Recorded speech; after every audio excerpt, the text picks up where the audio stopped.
నమస్తే అండి అందరికీ. ఈరోజు మనం చెప్పుకోబోయే టాపిక్ మనకి డిసీజెస్ కానీ జబ్బులు కానీ ఎందుకు వస్తాయి అని. ఓకే, ఫస్ట్ ఆఫ్ ఆల్ మనకి ఎక్సర్సైజ్ ప్రాపర్గా ఉండాలి, తర్వాత బ్రీతింగ్ ప్రాపర్గా ఉండాలి, ఫుడ్ సరిగ్గా తీసుకోవాలి టైం ప్రకారంగా సరైన మోతాదులో, తర్వాత మంచి క్వాలిటీ మంచి న్యూట్రిషియస్ ఫుడ్ తీసుకోవాలి, లేకపోతే కూడా మనకి హెల్త్ ఇష్యూస్ వస్తాయి.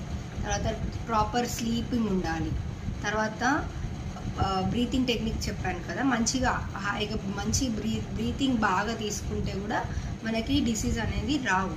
తర్వాత వచ్చేసి బ్యాక్టీరియల్ ఇన్ఫెక్షన్స్ దానివల్ల కూడా రావచ్చు.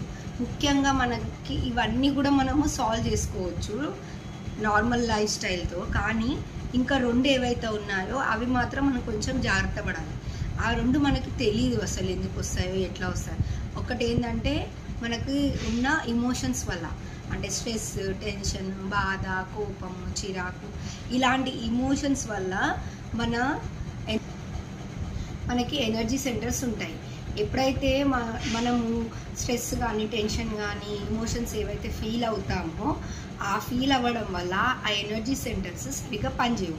అంటే మనం డాక్టర్ దగ్గరికి వెళ్ళినప్పుడు డాక్టర్ అదే చెప్తారు కదా, మీకు స్ట్రెస్ ఉంది, టెన్షన్ ఉంది, తగ్గించుకోండి అని చెప్తారు కదా, కానీ దాని టెక్నిక్ ఎవరు చెప్పరు. ఆ టెక్నిక్స్ అన్ని నేను ముందు వీడియోస్లో చెప్తాను, మీరు ఫాలో అవుతూ ఉండండి. నా ఛానల్ని సబ్స్క్రైబ్ చేయండి.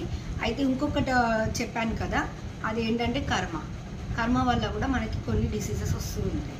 ఆ డిసీజెస్ ఎన్ని మందులు తీసుకున్నా తగ్గవు, కానీ అది కూడా మనము కొన్ని టెక్నిక్స్ ద్వారా దాన్ని కూడా మనం కొంతవరకు దాని ప్రభావాన్ని తగ్గించుకోవచ్చు. ఇలాంటివన్నీ నేను ముందు వీడియోస్లో పెడతాను. ఈరోజు మటుకి ఆ స్ట్రెస్, టెన్షన్ ఎందుకు, దానివల్ల ఏమవుతుంది అనేది నేను మీకు చెప్పాలనుకుంటున్నాను. ఏమవుతుందంటే మన శరీరానికి తనకు తాను నయం చేసుకునే శక్తి ఉంటుంది. ఓకే, ఎప్పుడైనా కట్టు కానీ ఏదైనా కాలినప్పుడు, లేదంటే ఏదైనా బోన్ ఫ్రాక్చర్ అయితే దానికి మనము లోపటి వరకు వెళ్ళి మందు ఏం పెట్టుకోము, అది హీల్ అయిపోతుంది ఆనందంగా. అంటే మన శరీరానికి తనకు తాను నయం చేసుకునే శక్తి ఉంది. కానీ మనం ఈ లైఫ్లో మన ఫ్యామిలీ రెస్పాన్సిబిలిటీస్, మన లైఫ్ స్టైల్స్ వల్ల మనకున్న శక్తిని మనం మర్చిపోయాం. అదే నేను ఇంకా ముందు వీడియోస్లో దాన్ని ఎలా ఐడెంటిఫై చేయాలి, ఎలా దాన్ని తగ్గించుకోవాలి అనేది నేను చెప్తూ ఉంటాను. అంతవరకు బాయ్. నెక్స్ట్ వీడియో వరకు నాకు కొంచెం వేరే హీలింగ్స్ అవి ఉండడం వల్ల వీడియోస్ తొందరగా పెట్టలేకపోతున్నాను. Sorry for the delay. నా ఛానల్ని సబ్స్క్రైబ్ చేయండి, కామెంట్ చేయండి, బెల్ ఐకాన్ నొక్కండి, షేర్ చేయండి. Thank you.